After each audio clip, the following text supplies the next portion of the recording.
انہی میں سے بہت سارے اولیاء کرام ہیں، غوث پاک کا نام آتا ہے، اور انہی کے نسل میں ایک نام ہے حضرت شیخ مخدوم اشرف جہانگیر سمنانی سما کچھوچوی رضی اللہ۔ یہ 707 ہجری میں سمنان میں پیدا ہوئے۔ اس وقت وہ خراسان کا علاقہ بولا جاتا تھا جو کیپٹل اور راجدھانی تھی سمنان۔ ان کے والد جو ہیں ابراہیم نام کے، ابراہیم نور بخش نام تھا والد کا، اور وہ وہاں کے بادشاہ تھے۔ 3 بیٹیوں کے بعد کوئی بیٹا نہیں تھا، لیکن اللہ کا فضل ہوا، ان لوگوں کو ملال تو تھا ہی کہ کوئی بیٹا ہو جو وراثت اور ہمارے دینی نیابت کرے۔ چنانچہ بشارت بھی ہوئی خواب میں، اور سامنے آ کر بھی ایک مظلوم نے بشارت دیا کہ تمہیں ایک نہیں 2 بیٹے ہوں گے۔ ان کا نام سید اشرف ہے نا، اور دوسرے کا نام سید آراف، 2 ہے، ٹھیک ہے۔ چنانچہ ان کی ولادت ہوئی، سبحان اللہ کیا پوچھنا، انہوں نے 7 سال میں 7 کے رتوں کے ساتھ قرآن کے حفظ کو تکمیل کر دیا۔ 7 سال میں 7 کے رتوں کے ساتھ، اور 14 سال میں وہ زبردست عالم دین ہو گئے، سبحان اللہ۔ 14 سال میں سے سارے علوم دنیا پر مہارت تامہ حاصل کر لی۔ 15ویں سال میں حضرت ابراہیم نور بخشی ان کے والد کا وصال ہو جاتا ہے، اور بالاتفاق لوگوں نے حضرت مخدوم اشرف جہانگیر سمنانی کو سمنان کی سلطنت عطا کر دی، ان کے سر پر تاج پوشی کر دی وہاں کے بادشاہ۔ انہوں نے 10 سال تک وہ شاندار حکومت کیا سمنان میں کہ سمنان کے لوگوں کا کہنا ہے کہ پورے سمنان کی دھرتی عدل و انصاف سے بھر دیا انہوں نے۔ سارے لوگوں کو ایک راہ پر چلا کر نبی کریم صلی اللہ علیہ وسلم کا متوالا بنایا، لیکن چونکہ اللہ نے ان کو کسی اور کام کے لیے بھی پیدا فرمایا۔ اپنی والدہ کے پاس بسط ادب حاضری دیتے ہیں اور عرض کرتے ہیں، اماں جان یہ کام تو میں نے کر دیا اور یہاں تک کے نظام آپ کا پہنچا دیا، میرے دل میں کچھ اور تڑپ ہے اور میرے دل میں کچھ اور لگا۔ کہا بیٹا وہ کیا؟ کہا وہ جو نانا جان سے وراثت میں ملی ہے دین کی خدمت سبحان۔ آپ دیکھیں کہ آج ہم دنیا کے لیے مارے پھرتے ہیں اور وہ دین کے لیے دنیا کو ٹھوکر مارتے ہیں۔ تو کہا پھر کیا چاہتے ہو؟ کہا کہ اب میرے بھائی بڑے ہو گئے ہیں، آپ ان کو اس جگہ پر رکھ دیں اور مجھے دین کی خدمت کے لیے اجازت مرحمت فرما دیں۔ چنانچہ اپنے بھائی سید آراف کو اپنی کرسی عطا کیا، اور تخت سمنا کو، بھائیو یہ ایک شہر کی بات نہیں کر رہا ہوں، یہ ایک اسٹیٹ کی بات نہیں کر رہا ہوں، پورے غیر منقسم ایران سمنان کی بات کر رہا ہوں، جس کے وہ اتنے بڑے تخت کے مالک تھے۔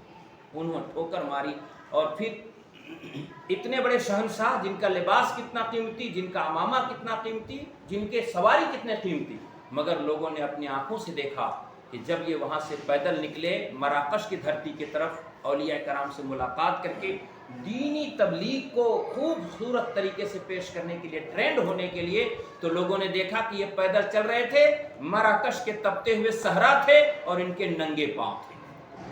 ان کے ننگے 2 ایسے اللہ والے ہیں جنہوں نے ٹھوکر مار کی حکومت کی، ایک تو یہ ہے اور ایک حضرت ابراہیم بن ادھم۔ ان کا بھی واقعہ آپ لوگوں نے مختصر میں سنا ہوگا کہ ان کے دل میں رب کی تلاش تھی، لیکن کرسی پر بیٹھے تھے، حضرت خضر آ گئے مسافر بن کر۔ پوچھا کیسے آ گئے شہنشاہ کے دربار میں؟ کہا بس آیا اس لیے مسافر خانے میں ٹھہرنا چاہتا ہوں۔ فرمایا اچھا تجھے مسافر خانہ دکھائی دیتا؟ کہا پھر کیا ہے؟ کہا یہ تو بادشاہ کا محل ہے۔ کہا اچھا بادشاہ کا محل ہے، یہ بتائیے آپ سے پہلے اس کا مالک کون تھا؟ کہا میرے باپ۔ ذرا غور سے سنیں، اس سے پہلے کون تھا؟ کہا میرے دادا۔ ان سے پہلے ان کے دادا۔ کہا اچھا اتنے لوگ گئے، آپ کے پر دادا گئے، لکڑ دادا گئے، دادا گئے، باپ گئے، اب آئے اور آپ کے بعد کون ہوگا؟ کہا میرا بیٹا۔ کہا اچھا مسافر خانہ کس کو کہتے ہیں صاحب؟ آئیں جائیں اسی جگہ کو تو مسافر خانہ کہتے ہیں۔ تو اتنے لوگ آ کے چلے گئے، مسافر خانہ تو ہی۔ مختصر یہ کہ انہوں نے بے چینی میں شام کیا، اور رات جب بستر پر سوئے دیکھیں چھت پر دھم دھم کی آواز آ رہی۔ پوچھا کون؟ کہا وہ میرے راجا کے اونٹ کھو گئے نا، ڈھونڈ رہا ہوں۔ ارے راجا کے اونٹ یہاں تجھے ملیں گے؟ تو انہوں نے کہا کہ نہیں، راجا کے اونٹ اگر مجھے بادشاہ کے محل پر نہیں ملیں گے تو تجھے بھی خدا یہ نرم گدے پر نہیں ملے گا، تجھے بھی خدا یہ نرم گدے پر۔ تو حضرت ابراہیم بن ادھم نے لات مار دی بلخ کے شہزادے، بلخ کی حکومت کو۔ تو پھر لوگوں نے دیکھا کہ یہی بلخ کے شہزادے حضرت ابراہیم بن ادھم دریا کے کنارے اپنی پھٹی ہوئی گدری سل رہی ہیں۔ لوگوں نے کہا کہ اچھا یہ بتاؤ ابراہیم بن ادھم، عجیب انسان ہو، اتنی بڑے تخت و تاج کو ٹھوکر مار دیا تو نے، اور یہ پھٹی بوسیدہ گدڑی کو، اتنی حکومت، اتنے لوگ تیرے غلام نوکر، اتنے لوگ تیرے اندر ماتحت، اور تو پھٹی گدڑی سل رہا ہے دریا کنارے آ کر۔ کہا تو دیکھنا چاہتا ہے؟ اس وقت تو مخلوق پر حکومت تھی صرف جو زمین پر انسان تھے. اب دیکھنا چاہتا اللہ نے مجھے کہاں حکومت دی, تو وہی جس سوئی سے کپڑا سلتے اس کو دریا میں پھینک دی, دریا میں پھینک دیا. اس کے بعد کہا مچھلیوں میری سوئی لے آؤ. اب ساری مچھلیاں سونے کی سوئی لے کر حاضر ہو ان کے بعد. آپ نے فرمایا ہمیں سونے کی سوئی, ہم تو سونا کو ٹھوکر مار کے آئے بلخ میں, ہم سونا لینے آئے, نہیں میرے وہی لوہے کی سوئی چاہے جو میں نے پھینکا ہے. تو ایک مچھلی نے وہ سوئی لگا, دیکھ اب تم دیکھنا چاہتا ہے وہ بلخ کی میری شہنشاہی اچھی تھی یا یہ شہنشاہی اچھی. ڈاکٹر اقبال نے کہا نہ پوچھ ان خرقہ پوشوں کی ارادت ہو تو دیکھ ان کو یدے بیضا لیے بیٹھے ہیں اپنی آستان میں, اپنے آستینوں میں. تو عرض یہ کرنا تھا کہ دو لوگ ایسے ہیں جنہوں نے تخت کو لات مارا, ایک شرف الدین وہ حضرت ابراہیم بن ادہم اور دوسرے حضرت مخدوم اشرف جہانگیر سمنانی. چھوڑ دیا. اس کے بعد وہ اولیاء کا دیدار اور زیارت کرتے, بڑی تفصیلی بات ہے, مختصر عرض یہ کر رہا ہوں. دیدار کرتے یہ پہنچے لاہور حضرت داتا علی گنج بخش حجوری کی بارگاہ. انہوں نے کہا حضور مجھے عطا فرما دیں. میرے مرید کا آپ نے فرمایا میرا آپ کا حصہ میرے پاس تھوڑی ہے, آپ کا حصہ چلے جائیے پنڈوا شریف میں ہے علاء الحق پنڈوی جو مالدہ میں, الحمدللہ میں نے وہاں بھی حاضری دی. ہاں اللہ فضل. اور ان کے پیر و مرشد ہیں حضرت اخی سراج, اور ان کے پورے مرشد ہیں حضرت محبوب الہی دہلوی, اور ان کے پیر و مرشد ہیں حضرت بابا فرید گنجے. ٹھیک ہے. تو انہوں نے فرمایا آپ کا یہاں میرے پاس نہیں ہے, آپ کا تو وہاں انتظار کرنا ہے علاء الحق پنڈوا میں. الحمدللہ وہاں سے آپ لوگوں سے ملاقات کرتے اور پہنچے پنڈوا شریف, اور الحمدللہ اخی سراج کی بارگاہ میں بھی حاضری دیا. علاء الحق پنڈوی کے مزار پاک سے تقریباً 30 کلومیٹر بہت بڑا آم کا باغ ہے, وہاں اخی سراج کا مزار پاک الحمدللہ. تو عرض یہ کرنا ہے کہ یہ وہاں سے چلے, پھر تب یہ پہنچے وہاں پنڈوا شریف, اور وہ نکل کر باہر استقبال کر رہے ہیں. سبحان اللہ. وہ ادھر ان کو خبر ہی نہیں استقبال کر رہے ہیں. آپ نے مرید فرمایا, مرید فرمانے کے بعد دیکھا کہ سارے لوگ ڈیوٹی پر لگے ہوئے ہیں, سارے مریدین کچھ نہ کچھ کام کر رہے ہیں. سرکار مخدوم پاک نے کہا حضور مجھ خادم کو بھی کام دیجئے. تو آپ نے فرمایا آپ خادم نہیں آپ مخدوم ہیں, آپ خادم نہیں آپ آل رسول سے ہی مجھے رہ گیا خدمت کا کام لینا. چنانچہ وہاں تربیت فرمایا. اس کے بعد کہا حضور میرے لیے کہاں ڈیوٹی لگتی, تب اس وقت جونپور ضلع, جونپور کی ڈیوٹی لگی. ٹھیک ہے. اب جب جونپور کی ڈیوٹی لگی تب یہاں آ کر یہ اولیاء کرام نے, جس کو آپ نیل شریف کہتے ہیں, اس کی کھدائی ہوئی. اب وہاں پہلے یہ بس کھاری پہنچے, تو وہاں لوگوں نے پانی دیا, تو بس کھاری نام کے اوپر میں وہ عرض کرنا چاہ رہا ہوں. پانی دیا تو کھارا تھا, تو آپ نے فرمایا بس کھاری ہی, یعنی یہاں کے پانی جو ہے وہ سارے کنویں کے کھاری ہی ہیں, تو وہ ہو گیا بس کھاری. اب وہاں سے کچھ آگے بڑھے, کچھ اچھا, تو یہاں پانی مانگا, یہاں پانی دیا, کہا کچھ اچھا, یعنی بس کھاری سے یہاں کا پانی کچھ اچھا. پھر آپ نے وہیں قیام فرمایا, وہی ہو گیا چھچھوڑ. اب وہاں اس وقت بہت بڑے پنڈت کی حکومت تھی, اللہ کا فضل ہے. اس نے کہا تم یہاں کیسے آ گئے؟ انہوں نے کہا کہ حضور وہ تو آپ کو چیلنج کر رہا ہے. آپ نے فرمایا مجھے جانے کی ضرورت نہیں, کہ چند دن پہلے ایک شخص مسلمان ہوا تھا, اسی کو بھیجا, اللہ کے فضل سے اسی سے لاجواب ہو گیا. پھر آپ نے وہاں قیام فرمایا, اور پھر اس کے پورے جونپور, اس وقت جونپور ہی ضلع تھا وہ نا, پورے اس دیار میں دین کی تبلیغ ہوئی. جو میرے علم اور میرے معلومات میں ہے 1 لاکھ کے سے زائد لوگوں کو الحمدللہ آپ نے کلمہ طیبہ پڑھا کر داخل اسلام فرمایا. نہ کوئی تلوار, نہ کوئی تیر, نہ کوئی فوج, بلکہ صرف اب دل پر توجہ فرماتے اور دل کی دنیا بدل دیتے. اب یہ ہے کہ سوال یہ ہے کہ یہ وہاں سے چلے تھے. اب ایک حدیث پر میں گفتگو ختم کر دوں گا, جس کے لیے میں نے بخاری شریف آپ کے سامنے رکھا ہے. وہاں سے چلے تو داتا گنج ہجوری کو کیسے پتا ہے کہ ان کا حصہ وہاں ہے, کہاں, علاء الحق پنڈوی کے یہاں. ابھی وہاں پہنچے بھی نہیں تھے, وہ استقبال کے لیے پہلے سے کھڑے ہیں. اچھا ایک درمیان میں ایک دلچسپ بات, اب یہ پیدل ہی جا رہے تھے, پیدل سفر تھا. بہار پہنچے شرف الدین منیری, یحییٰ منیری, کیونکہ یہاں تو دیکھتے کیا ہے کہ ایک جنازہ رکھا ہے, سارے لوگ انتظار میں ہیں کہ جنازہ کو پڑھائے.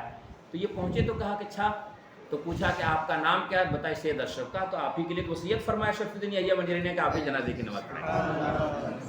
اب آپ بتا دیکھیں انہوں نے وصیت جو کیا تھا شرف الدین یحییٰ منیری, جن کو مخدوم بہار کہا جاتا ہے, کہ لوگوں نے پوچھا حضور آپ کے جنازے نماز کون پڑھائے گا؟ کہا میرے انتقال کے بعد تم نہلا کفنا کر مجھے چھوڑ دینا. وہ ایک پچھم سے بڑا نورانی شکل رسول کریم کا شہزادہ آئے گا, غوث پاک کے اولاد میں سے, ان کا نام سید اشرف ہوگا, وہ میرے جنازے نماز پڑھائیں گے. اب یہ خبر ان کو کیسے ہو گئی, بات سمجھ گئے میری؟ ادھر داتا گنج ہجوری کو خبر ہے کہ ان کا حصہ کہاں ہے, پنڈوا شریف میں علاء الحق کے یہاں. ادھر راستے میں جا رہے ہیں تو شرف الدین یحییٰ منیری کریں کہ وہ سید اشرف آئیں گے, وہ جنازے, ان کو کیسے خبر ہے کہ وہ آ رہے ہیں؟ پھر جب وہاں پہنچ رہے ہیں تو علاء الحق کو یہ خبر ہے کہ صاحب وہ شرف الدین وہ مخدوم اشرف آ رہے ہیں، ان کے استقبال کے لیے باہر کھڑے ہیں۔ یہ سب چیزیں کیسے ہیں، اس کے لیے میں نے آپ کے سامنے یہ بخاری شریف رکھی ہے، یہ بخاری شریف رکھی ہے۔ حدیث قدسی ہے، راوی حضرت ابو ہریرہ رضی اللہ تعالی عنہ ہے۔ روایت کیا ہے؟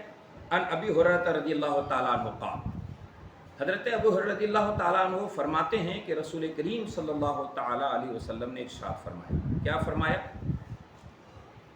فرماتے ہیں کہ وما تقرب عبدی الیہ بالنوافل حتی احبہ، کوئی بندہ میرا قریبی اس وقت تک نہیں ہوتا جب تک وہ فرائض کی پابندی کرے۔ وما ازال عبدی یتقرب الیہ بالنوافل حتی احبہ، اور برابر بندہ نوافل کی پابندی کرتا رہتا ہے، پابندی کرتے کرتے کرتے وہ اتنا میرا قریبی ہو جاتا ہے کہ میں اس کو اپنا محبوب بنا لیتا ہوں، میں اس کو اپنا۔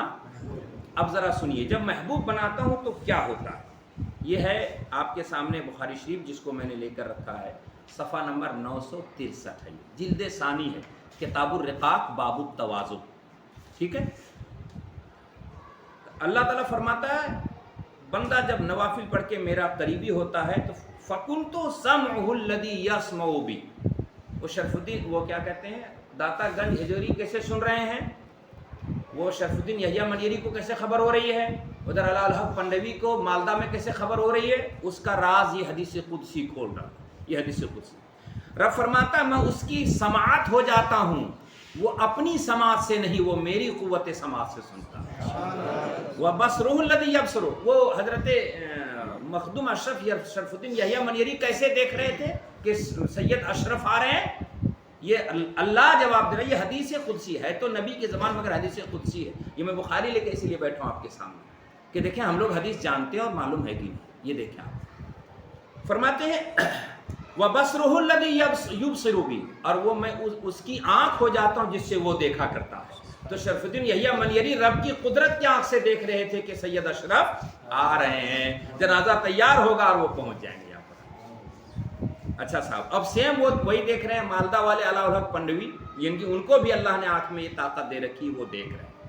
اچھا اتنا ہی نہیں، وَيَدُهُ الَّتِي يَبْطِشُ بِهَا، اور میں اس کے ہاتھ ہو جاتا ہوں جس سے وہ پکڑتا ہے، یعنی میرے اس محبوب بندے کے ہاتھ میں وہ قدرت ہوتی ہے کہ 2000 کلو دور میٹر کوئی ہو وہاں سے اس کی گرفت کرتے ہیں، اگر ان کا چاہنے والا 4000 کلومیٹر دور پر ہو وہاں اپنی مرید کی وہ مدد کرتے ہیں۔ یہی تو غوث پاک نے فرمایا کہ میں مغرب میں ہوں، میرا مرید مشرق میں ہو، وہاں میں اس کی مدد کو پہنچوں، یہ اللہ نے عطا فرمایا۔ اور میرے پاس الحمدللہ پختہ حدیث، وہ بھی حدیث قدسی، سبحان اللہ۔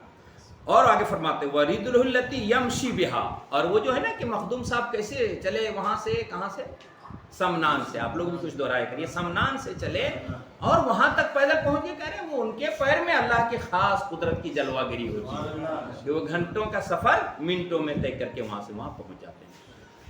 پھر سرکار شرف الدین حضرت سید مخدوم اشرف جہانگیر کچھوچوی اب کچھوچوی ہو گئے، اب وہاں چاروں طرف سے لوگ آتے، داخل اسلام ہوتے، ان کی بارگاہ سے فیض پاتے، اور اس کے بعد کیا ہوتا، وہاں لوگ ہر طرح کی آفت و وبا سے محفوظ ہوتے۔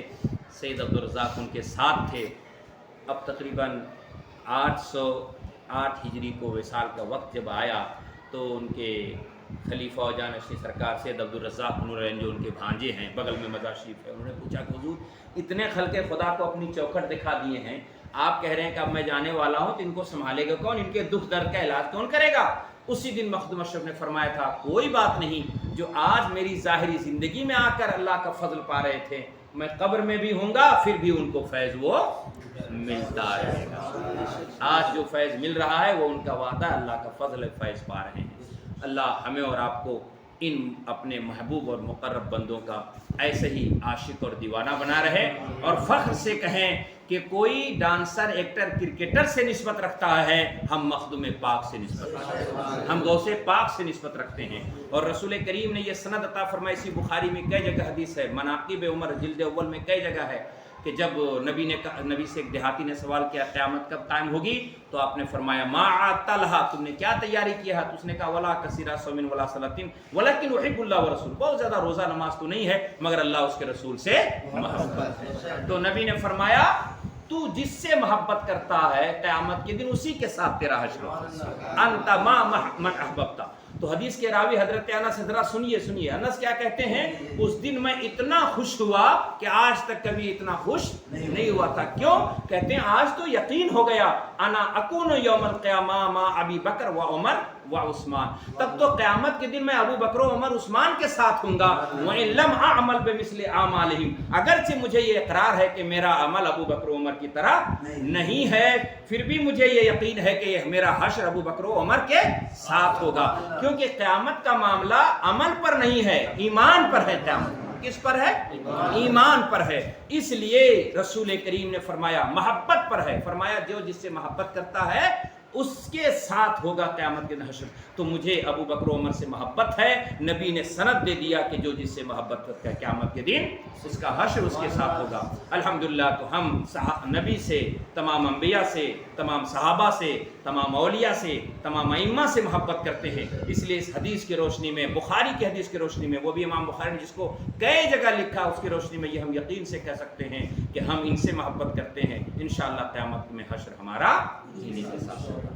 اللہ رب العزت ہم سب کو تمام اولیاء کے صدقے میں گناہوں سے بچائے اور نیکیوں کی توفیق۔ السلام۔